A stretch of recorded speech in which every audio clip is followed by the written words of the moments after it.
we have discussed about the real GDP and nominal GDP.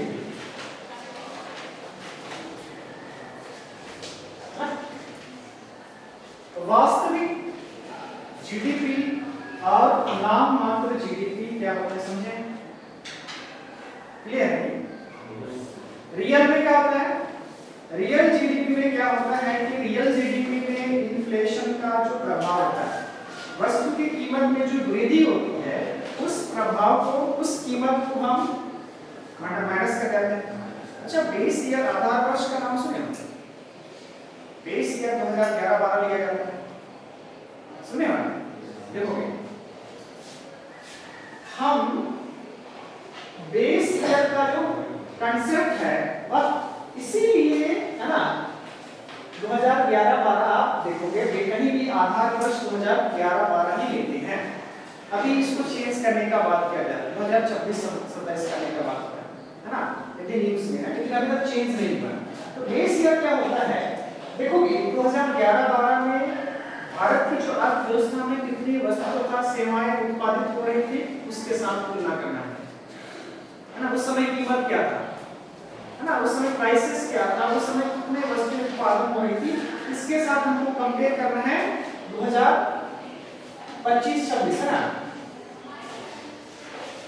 देखोगे GDP में क्या था, वस्तु तथा सेवाओं का उत्पादन होता है।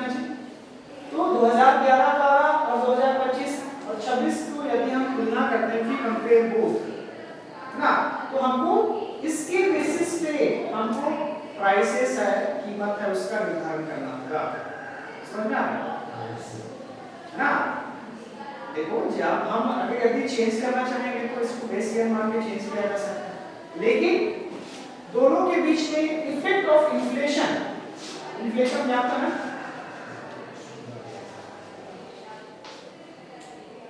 जब प्राइस बढ़ता है, लास्ट क्लास में एग्जांपल में बताया किसी भी वस्तु का उत्पादन की मात्रा उतनी ही है, कीमत बढ़ गई है तो जीडीपी बढ़ जाएगी।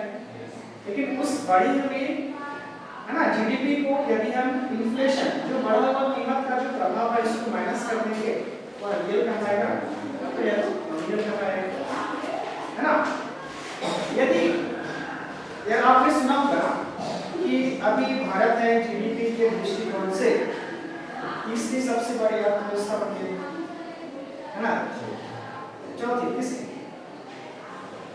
थर्ड लार्जेस्ट इकोनॉमी, है ना।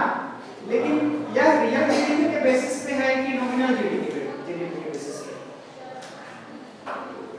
और हमारा देश है ना, पर कैपिटा इनकम के बारे में सुना, प्रति व्यक्ति आय के मामले में कि एक व्यक्ति को, है ना, एक व्यक्ति को जीडीपी का कितना हिस्सा मिलता है? वैसे दृष्टिकोण में 128वां देश हमारा होता है, समझ में आ रहा है? जीडीपी के मामले में तीसरा सबसे बड़ा देश है ना।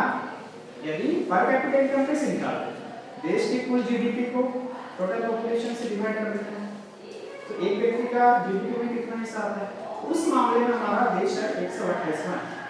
यदि हमारा प्रति व्यक्ति आय नहीं बढ़ेगा तो हमारा, है ना, जीवन सुधार होगा नहीं होगा? इसीलिए यह क्या है, यह नॉमिनल जीडीपी को रिस्पेक्ट में जो हमारा थर्ड लार्जेस्ट, ठीक है। तो लेट्स